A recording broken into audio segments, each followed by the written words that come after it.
Good afternoon, everybody. These things are never really made for me.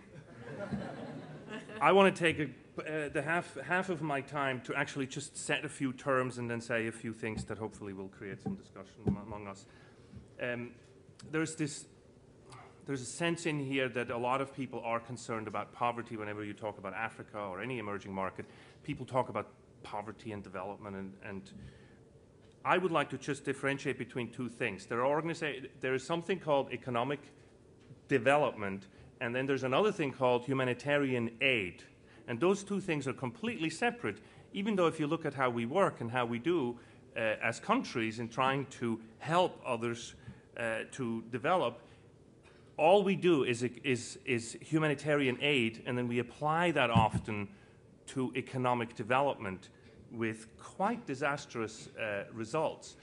I once took a class on counseling, spiritual counseling, and there is an ancient rule in all the faiths that they say that in a crisis situation, you approach the person with sympathy.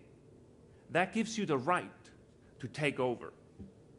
And when something really hits the fan and you're in danger of killing yourself because you just lost your child or your spouse or something, the counselor is able and allowed to take over because it's such a crisis situation.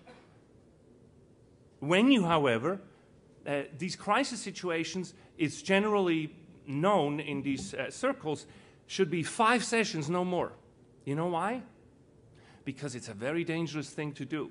If you do take over, if you guide them with sympathy, there is a danger of codependency developing, that you're starting to act in the other person's place. You're actually violating their dignity. So after about 5 times, you should stop.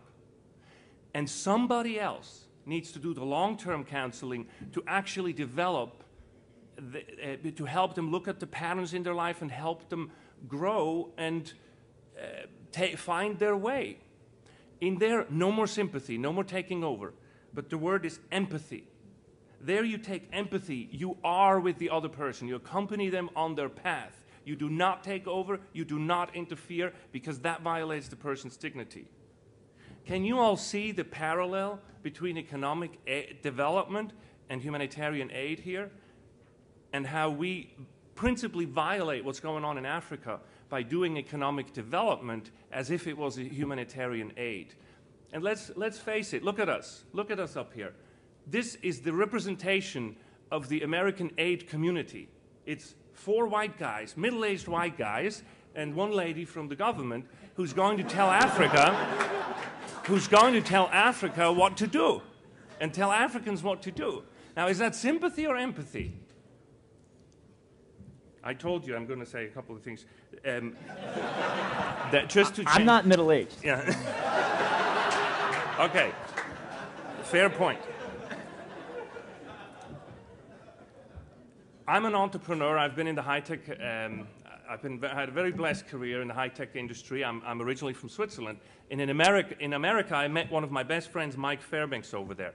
And he verbalizes with all kinds of frameworks, and he verbalizes things that I always felt in my gut as I did business and as I grew companies. And so the two of us got together and started this foundation called Seven. And there's really only 2 of us, but the 7 has to do with one of his frameworks. And what we do is, instead of telling people what to do, we find entrepreneurs who are already doing well, that have already figured out how to do this, because you know what? There are tons of magats in Africa. The question is to find them and then hold them up. Don't look at me, look at her. She figured it out, and all these other entrepreneurs, they're the ones who figured it out. They don't need me to tell them what to do, but what they do, what I want to do is I want to do business with them. And I think this is where I'm very happy to have this group here today, because I sense that you all want to do business with them. And that is exactly the way to create prosperity.